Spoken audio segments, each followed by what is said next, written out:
wasn't holding you. I can't see the end, but we'll see it through.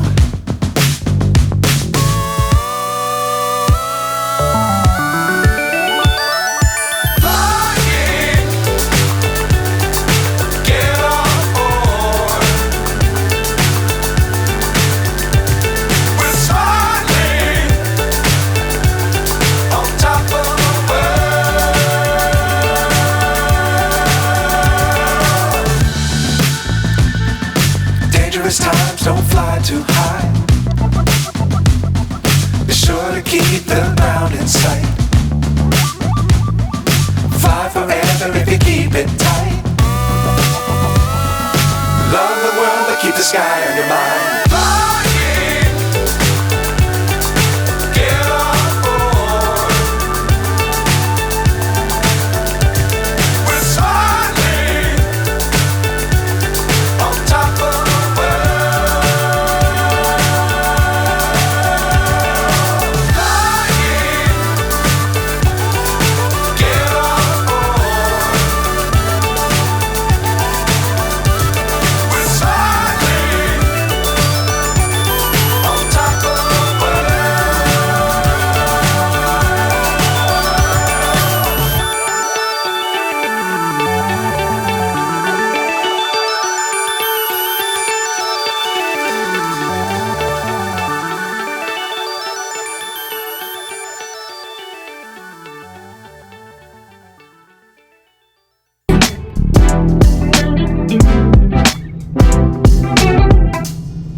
Baka bawal camera dito. Patayin muna natin.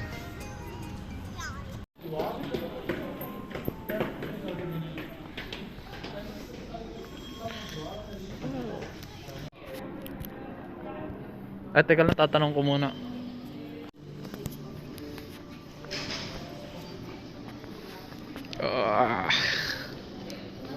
Sweet. Galing, ganda. Wow. Meron siyang ganun sa ilalim. Ay, hindi pwede. Hindi pwede. Ito yung nakita ko sa vlog eh. Hindi pwede pasukin. Baka may oras lang to.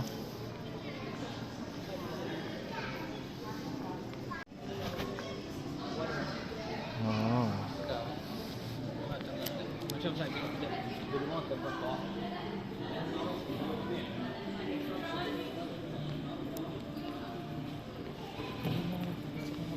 Picture doon sa hagdan na yun.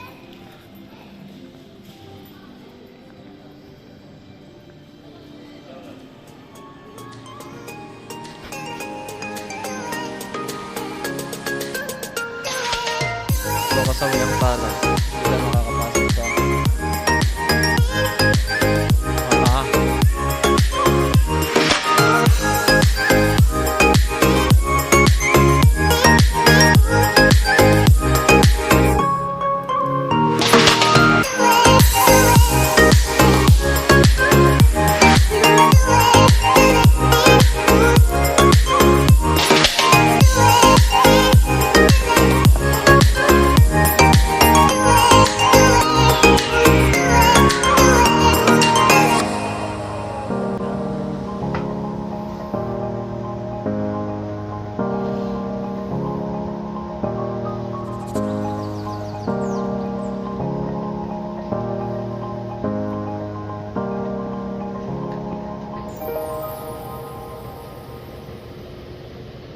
pwede kayo mag-ano. So dito, kailangan mo nang putulin yung video kasi bawal lang may mga babae na. So ayan, nasa baba na kami ng escalator kasi habang nasa escalator kami, sabi nung nasa likod namin bawal daw mag video kasi nung pababa kami, unfortunately merong babae doon sa harap kaya bawal daw siyang makuhanan, di ba? Ang ganda talaga ng view dito, sobra sarap tignan sa mata, sarap, nakaka-relax siya.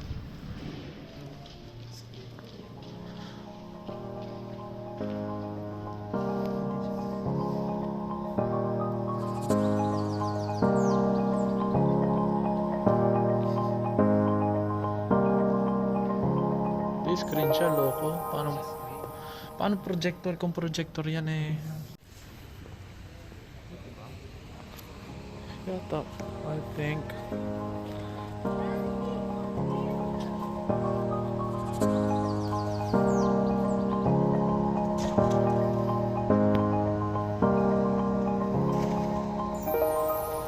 Yun ang naka-project.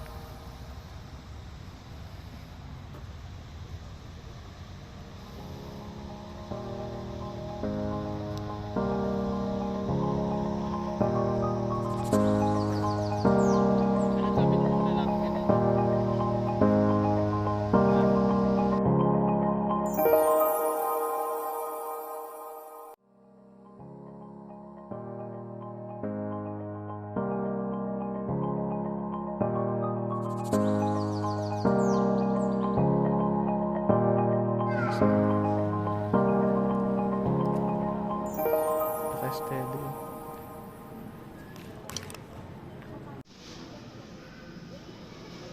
Yung parking. Tapos? Main entrance to yun.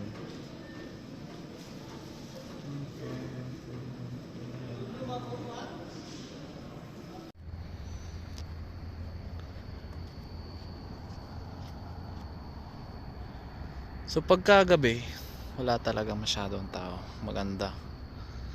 Maganda din pumunta. Kaso nga lang, syempre, pag ikaw talaga yung gusto mo maraming tao, hindi mo may enjoy. Pero yung alone, may enjoy mo siya.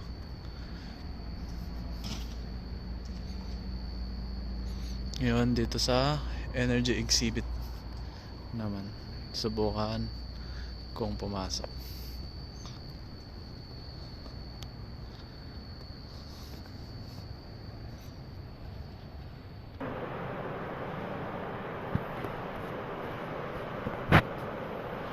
Ang ganda ng camera.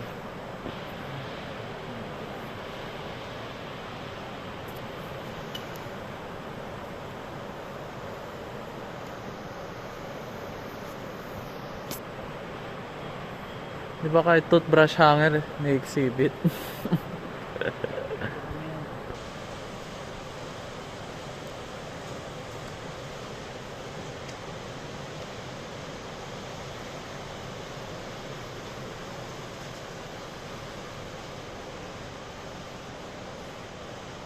Ang ganda.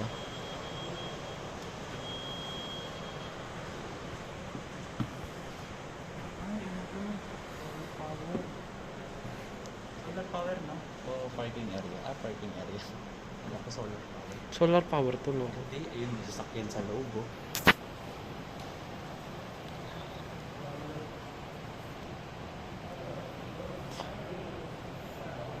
Wala masyadong tao dito eh. So dahil gabi na.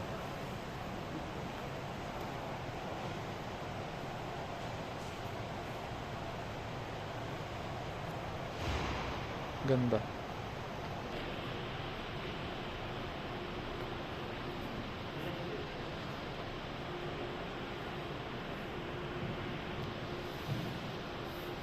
Restaurant. Sana may bukas pa. Kasi gutom na din. Sarado na.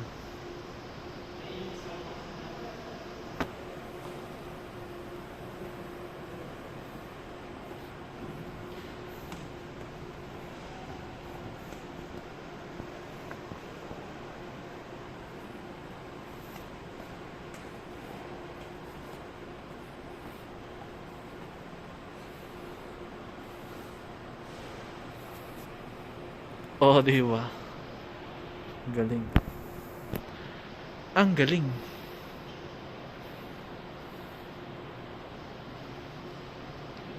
Starbucks.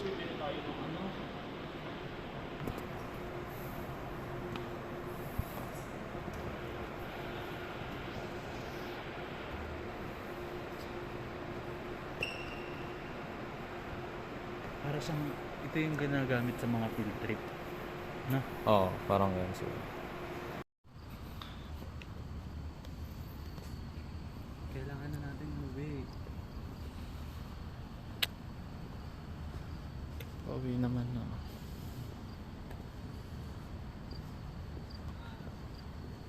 Kaso ang problema, pagpunta pala dito pag gabi sa Kayan, ay kahit na hindi gabi, kahit anong oras, anong araw, kasi kailangan talaga may sariling sasakyan papunta dito para hindi ka mahirapan sumakay.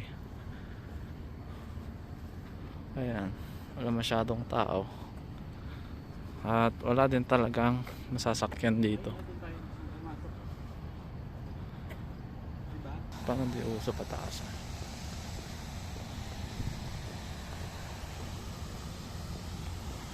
Wah, ang ganda talaga dito.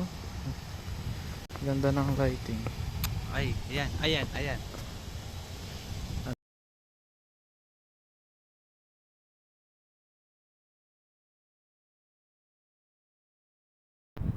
Yan, pauwi na kami nito.